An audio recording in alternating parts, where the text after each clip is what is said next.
Hello दोस्तों, कैसे हैं आप सब। एक बार फिर से मैं हाजिर हूं आपके लिए एक नए एनर्जी और एक नए जोश के साथ। तो आज का लेसन बहुत ही मज़ेदार होने वाला है, क्योंकि आपने जान ही लिया होगा कि आज हम क्या पढ़ने वाले हैं। मैंने थोड़ी सी कलाकारी दिखाई है और मैंने एक फिगर बनाया है। अगर फिगर पसंद आ रहा हो तो नीचे लाइक का बटन दबा दीजिएगा और नीचे कमेंट कीजिएगा कि फिगर कैसा लगा आपको। तो चलिए, आज का जो हमारा टॉपिक है वो है स्वामी दयानंद के जीवन के बारे में। तो आज हम जानेंगे इस लेसन में स्वामी दयानंद के पूरे जीवन के बारे में। तो फिर देर किस बात की है, आइए शुरू करते हैं।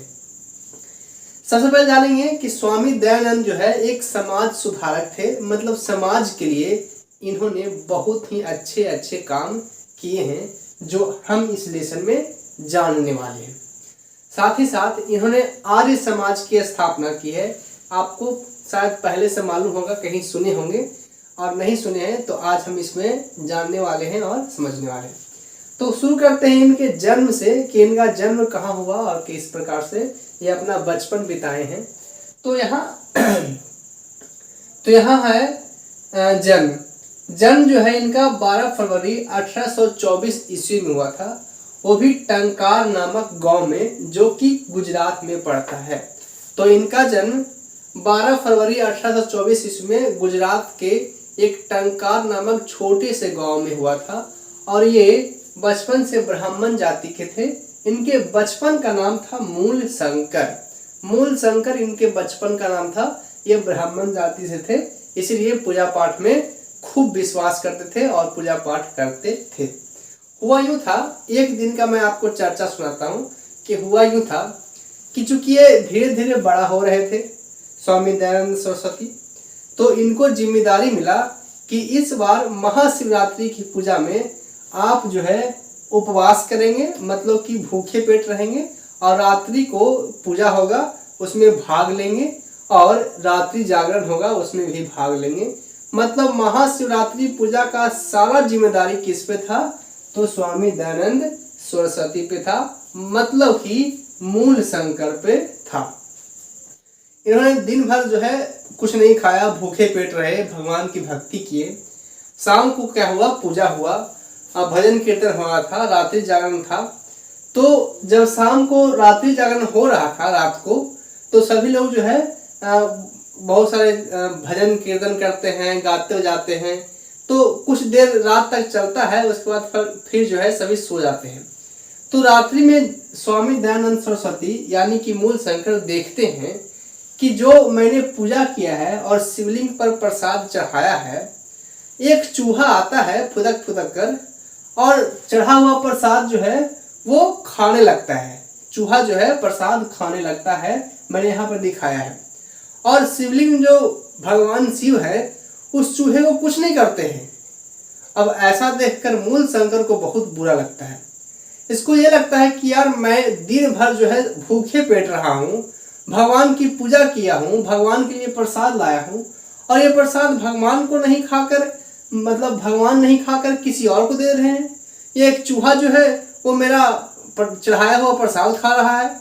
इनको बहुत बुरा लगता है, और उस दिन से ये ठान लेते हैं कि मूर्ति में भगवान नहीं होते हैं, मूर्ति में भगवान नहीं होते हैं, भगवान तो कहीं और ही होते हैं।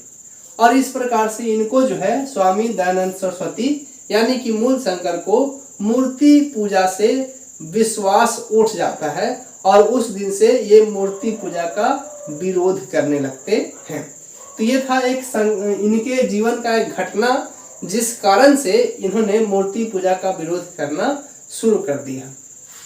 उसके बाद क्या हुआ कि धीरे धीरे इनका भी उम्र बढ़ रहा था।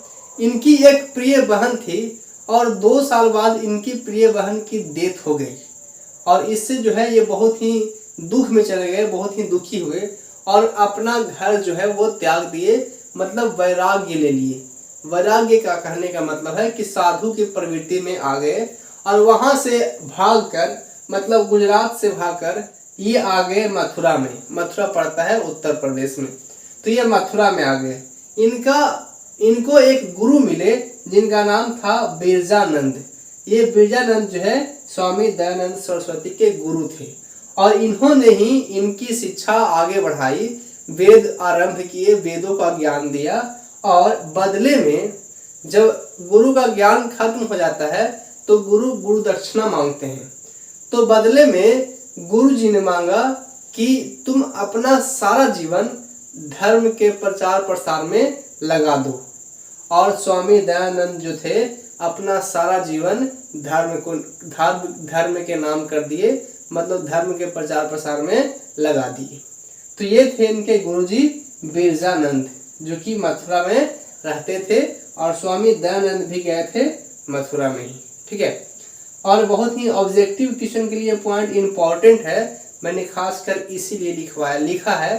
तो आप लेसन के अंत में, मतलब जब मैं समझा दूं तो आपको स्क्रीनशॉट करने का मौका दूंगा, कर लीजिएगा। आगे बढ़ते हैं। तो जब ये गुरु से शिक्षा प्राप्त कर लिए, फिर इन्होंने भारतीय समाज में बहुत सारे बुराइयों को देखा और बुराइयों का नाश करने की ओर इनका जो है सबसे ज्यादा ध्यान गया। तो इन्होंने समाज के लिए बहुत सारे अच्छे काम किए हैं, इसीलिए इन्हें समाज सुधारक भी कहा जाता है। सबसे पहले मैं आपको बताना चाहूँगा कि उस समय, जिस समय जो है ये अपने धर्म का प्रचार कर रहे थे, उस समय ऐसा था कि हिंदू धर्म में बहुत सारी बुराइयां थी, कुरीतियां थी, और उसी कुरीति के कारण जो नीची तबके के लोग थे, जो नीची जाति के लोग थे, वो हिंदू धर्म को छोड़कर अलग धर्म को मान रहे थे। कौन कौन सा कुरीति था, कौन कौन सा बुराई था? तो पहला यह था कि स्त्री को शिक्षा देने का अधिकार नहीं था, मतलब स्त्री को पढ़ने का अधिकार नहीं था।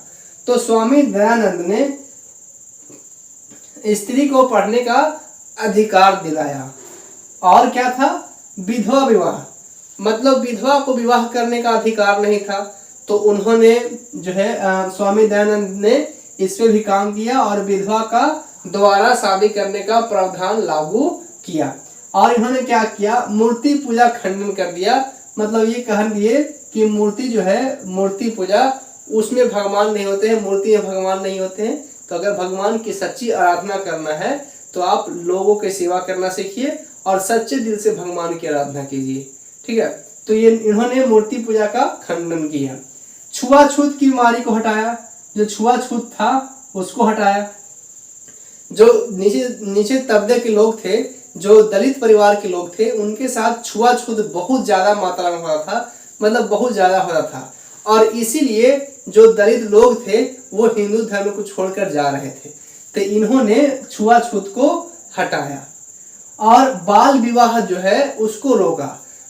होता यूं था कि बच्चे छोटे रहते थे, और बच्ची जो छोटी रहती थी और बच्चे में ही, छोटी उम्र में ही लोगों की शादी कर दी जाती थी। इससे वो अच्छा शिक्षा नहीं ले पाते थे और कुपोषण के, बीमारियों के शिकार हो जाते थे। तो इन्होंने बाल विवाह को रोका और आधुनिक शिक्षा प्रवृत्ति लाई। जो हम पहले, जो प्राचीन पढ़ने का जो नियम कानून था, जो नियम बना हुआ था, उसमें कुछ बुराइयां थी, तो उसको हटाकर नवीन मतलब कि आधुनिक तरीके से शिक्षा को बनाया और इन्होंने आधुनिक शिक्षा को लागू किया। तो इस प्रकार से इन्होंने बहुत सारे सामाजिक काम किए हैं। इसीलिए एक बहुत ही इम्पोर्टेंट क्वेश्चन पूछा जाता है कि स्वामी दयानंद सरस्वती एक समाज सुधारक थे कैसे? तो आपको यही जवाब देना है कि समाज के लिए इन्होंने बहुत सारे काम किए हैं, जैसे कि मैं आपको यहाँ पे दिखाया है। तो इसलिए इन्हें हम समाज सुधारक कह सकते हैं और ये समाज सुधारक थे। इन्होंने हिंदू धर्म के लिए भी बहुत अच्छा काम किया है, बहुत हद तक काम किया है। और इन्होंने क्या किया कि आर्य समाज की स्थापना की है। 1875 ईस्वी में इन्होंने आर्य समाज की स्थापना की थी मुंबई में। आर्य समाज में क्या होता है कि हिंदू को बनाए रखने के लिए, हिंदुत्व को बनाए रखने के लिए इन्होंने एक संगठन का निर्माण किया था, यही है आर्य समाज। और एक मैं आपको बता दूं, जब इनकी मृत्यु हो गई, जब दयानंद सरस्वती की मृत्यु हो गई, क्योंकि जो भी व्यक्ति इस धरती पर जन्म लिया है एक दिन उसका जो है अंत निश्चित है। तो इनकी मृत्यु जो है वो 1883 ईस्वी में 30 अक्टूबर को हुई थी। इनकी मृत्यु 1883 ईस्वी को 30 अक्टूबर को हुई थी। तो जो दयानंद सरस्वती को मानने वाले थे, मतलब अनुयायी थे, इन्होंने इनके नाम पर एक संस्था बना दिया, डीएवी। आज हम डीएवी जो देखते हैं स्कूल, ये भी क्या है तो आधुनिक शिक्षा प्रवृत्ति है, मतलब नए ढंग से जो है शिक्षा देने का एक प्रक्रिया या कह सकते हैं संस्था। डीएवी का फुल फॉर्म होता है दयानंद एंग्लो वैदिक, ये डीएवी का फुल फॉर्म है। तो ये था हमारा आज का लेसन, और आज हम जाने दयानंद सरस्वती का पूरा जीवन, और साथ में ये भी जाने कि इन्होंने अपने जीवन में कौन कौन से अच्छे कार्य को किया था। तो इसलिए हम दयानंद सरस्वती को आज भी याद करते हैं और हम इन्हें पूजनीय मानते हैं, क्योंकि इन्होंने बहुत सारे ऐसे कुरीतियों को हटाया जो बहुत ही गंदे थे, बुरे थे हमारे समाज में। तो ये था हमारा आज का लेसन। वीडियो अगर अच्छा लगा हो तो नीचे कमेंट बॉक्स में जरूर लिखिएगा कि वीडियो कैसा लगा आपको। नीचे जो लाइक का बटन दिख रहा है उसे दबा दीजिए, और अगर इस चैनल पर नए हैं तो चैनल को फटाक से सब्सक्राइब कर लीजिए, बेल आइकन ऑल पर सेट कर लीजिए ताकि घंटा बज जाए, तभी आपको नोटिफिकेशन आएगा। और हाँ, अपने दोस्तों के साथ शेयर करना बिल्कुल मत भूलिएगा। मैं एक बात और आपको याद दिला दूं कि इसके पीछे मैं जितने भी लेसन हैं, लेसन नंबर 7, 6, 5, 4, 3, 2, 1 जो भी है, मैंने सबका वीडियो ऑलरेडी बना दिया है। लिंक डिस्क्रिप्शन बॉक्स में है, वहां से जाकर चेक कीजिए, नहीं तो आई बटन में आपको दिख रहा होगा, यहां से भी आप चेक कर सकते हैं।